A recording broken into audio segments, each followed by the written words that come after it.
Nursery ಮನೆಯಲ್ಲೇ ಹೇಳ್ಕೊಡ್ಬೇಕು ಅಂದ್ಕೊಂಡಿದ್ದೀನಿ, ಆದರೆ ಏನು ಹೇಳ್ಕೊಡ್ಬೇಕು ಅನ್ನೋದು ಗೊತ್ತಿಲ್ಲ.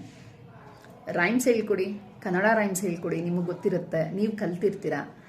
ಹಿಂದಿ ರೈಮ್ಸ್ ಗೊತ್ತಿದ್ರು ಹೇಳ್ಕೊಡಿ. And English rhymes simple, twinkle twinkle little star, ಇದೇ ರೀತಿ Johny Johny yes papa.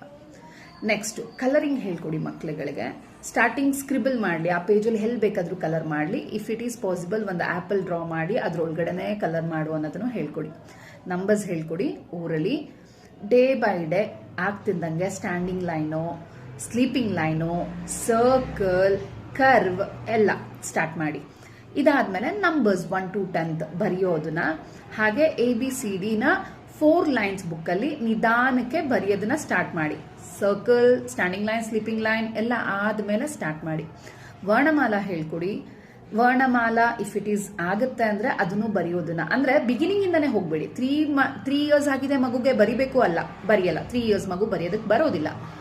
Later on ನಿಧಾನಕ್ಕೆ ಆಫ್ಟರ್ ಫಸ್ಟ್ ಮಂತ್ ನೀವು ಮೋಟರ್ ಆಕ್ಟಿವಿಟೀಸು ಏನಾದರೂ ಒಂದು ಮಗುಗೆ ಕೆಲಸ ಮಾಡುವಂಥದ್ದು, ಪೆನ್ಸಿಲ್ನ ಹೀಗೆ ಮಾಡಿಸಿ, ಹಿಂಗೆ ಮಾಡಿಸಿ, ದೆನ್ ಈ ರೀತಿ ಇದೆಲ್ಲ ಏನಾಗುತ್ತೆ ಅಂದರೆ ಮಗುಗೆ ಗ್ರಿಪ್ ಬರುತ್ತೆ.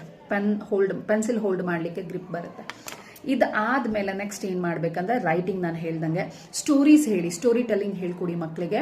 ಸ್ಟೋರಿ ಟೆಲ್ಲಿಂಗ್ ಆಯ್ತಾ, ನೆಕ್ಸ್ಟು ಮಗು ರೈಮ್ಸ್ನ ಹೇಳಬೇಕು ವಿತೌಟ್ ಯುವರ್ ಹೆಲ್ಪ್, ಆ ಥರ ಹೇಳ್ಕೊಡಿ.